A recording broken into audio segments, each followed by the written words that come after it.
Assalamualaikum warahmatullahi wabarakatuh. Perkenalkan, nama saya Suci Wulandari. Saya dari Prodi PGMI 5. Di sini saya akan membuat video pembelajaran micro teaching, yaitu akidah akhlak tentang beriman kepada malaikat Allah. Apa kabar teman-teman semua? Semoga teman-teman senantiasa sehat dan tetap semangat belajar ya. Sebelum masuk ke materi, pastikan teman-teman semua sudah siap untuk belajar, dan jangan lupa berdoa sebelum belajar. Kalau sudah siap, sudah berdoa, yuk sama-sama kita simak materinya. Beriman kepada Allah merupakan rukun iman yang kedua. Iman itu ada 6. Beriman kepada malaikat Allah itu merupakan rukun iman yang kedua. Apakah ada yang tahu beriman itu artinya apa ya? Beriman itu adalah percaya. Jadi beriman kepada malaikat Allah berarti bahwa kita percaya dengan sepenuh hati kalau malaikat Allah itu benar-benar ada walaupun kita tidak dapat melihatnya. Kemudian malaikat. Siapa malaikat itu? Malaikat itu sama seperti kita, merupakan makhluk Allah, tapi bedanya malaikat itu diciptakan dari cahaya, kalau kita sebagai manusia diciptakan dari tanah. Kalau jin, setan itu diciptakan dari api. Nah, kalau malaikat ini diciptakan dari cahaya. Lanjut ya ke sifat-sifat malaikat Allah. Kita sebagai manusia atau makhluk Allah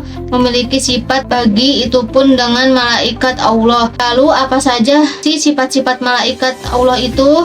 Yang pertama, malaikat tidak memiliki hawa nafsu. Nah, di sini ada gambar makanan, ada pizza, ada burger, ada kentang goreng, ada minuman. Nah, kalau manusia itu kalau lihat makanan, kadang lihat gambar, suka lapar, kadang suka ngiler karena kita memiliki hawa nafsu. Sedangkan malaikat tidak memiliki hawa nafsu. Dia mau kamu sajikan makanan apapun, ya tetap aja tidak punya hawa nafsu atau gak punya keinginan untuk makan. Yang kedua, malaikat tidak makan, tidak minum, tidak tidur. Berbeda sekali dengan manusia ya. Dengan kita, kalau kita itu butuh makan, butuh minum, butuh tidur, butuh istirahat ya. Kadang kita gak makan, gak minum, biasanya kita sakit, lemes, gak ada energi. Kalau kita gak tidur, besoknya ngantuk. Kalau malaikat, mereka tidak perlu itu. Yang ketiga, malaikat tidak berjenis kelamin laki-laki ataupun perempuan. Beda juga dengan manusia ya. Kita punya jenis kelamin, ada yang perempuan, ada yang laki-laki, tapi kalau malaikat itu tidak ada.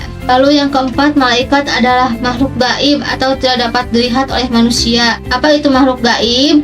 Makhluk gaib itu makhluk yang tidak dapat kita lihat oleh mata. Kalau kita melihat teman kita yang manusia, bisa kita lihat kan? Tapi kalau malaikat itu tidak bisa karena malaikat itu merupakan makhluk gaib. Kelima, malaikat selalu patuh terhadap Allah, tidak pernah menantang perintah Allah. Berbeda juga dengan kita sebagai manusia. Kadang Allah memerintahkan kita untuk berbuat baik kepada sesama, tapi kita masih suka jahilin. Atau Allah memerintahkan kita untuk berbakti kepada orang tua, kadang kita suka membentak orang tua. Kalau malaikat itu selalu menanti perintah Allah. Yang terakhir, ada nama-nama malaikat Allah dan tugasnya. Di sini malaikat yang wajib kita ketahui ada 10 malaikat, tapi sebenarnya malaikat ada banyak jumlahnya, dan yang mengetahui kita hanyalah Allah sendiri. Hal ini dijelaskan dalam surat Al-Mudaththir ayat 31 yang berbunyi, A'udzubillahi minasyaitonirrajim, Bismillahirrahmanirrahim.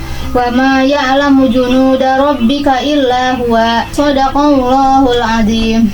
Artinya, dan tidak ada yang mengetahui tentara Tuhanmu atau malaikat melainkan Dia sendiri. Nama malaikat Allah yang wajib kita ketahui tadi ada 10 ya. Yang pertama ada malaikat Jibril, menyampaikan wahyu kepada Allah dan Rasul. Yang kedua, malaikat Mikail, yaitu membagi rezeki dan mengatur turunnya hujan. Yang ketiga ada malaikat Israfil, yaitu meniup sangkakala. Yang keempat ada malaikat Ijrail, yaitu mencabut nyawa. Yang kelima ada malaikat Raqib, yaitu mencatat amal baik manusia. Yang keenam ada malaikat Atid, yaitu mencatat amal buruk manusia. Yang ketujuh ada malaikat Munkar, yaitu menanyai manusia di alam kubur. Yang kedelapan ada malaikat Nakir, yaitu menyiksa di alam kubur. Yang kesembilan ada malaikat Malik, yaitu menjaga pintu neraka. Yang ke-10 ada malaikat Ridwan, yaitu menjaga pintu surga. Alhamdulillah, pembelajaran hari ini sudah selesai ya teman-teman. Sekian dari Ibu yang bisa disampaikan. Terima kasih. Wassalamualaikum warahmatullahi wabarakatuh.